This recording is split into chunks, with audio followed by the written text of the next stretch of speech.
Темата на моята дисертация е платформите за запознанства като посредник в социалните взаимодействия.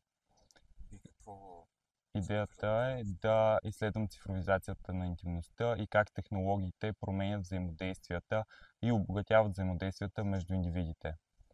Защо избра този път да станеш евентуално преподавател?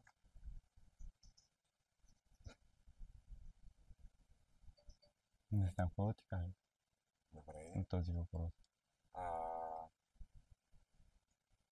добре, Аз все имаш още ли... съм на кръстопътя, не съм го решил. Окей. А какви са хобите и интереси извън университета? Извън университета определено интересите ми впадат в рамките на европейските проекти, понеже дълги години вече се занимавам с това.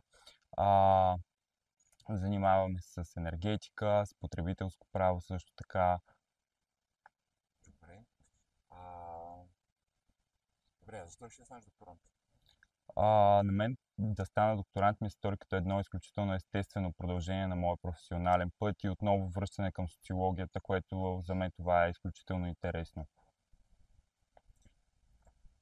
Супер.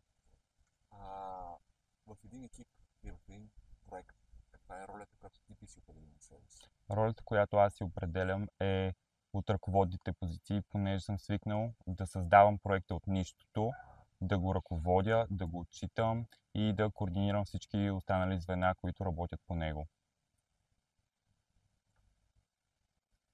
Как се казваш и в коя катедра? Петър Георгиев, катедра социология. Супер. Много зле стана. Идеално.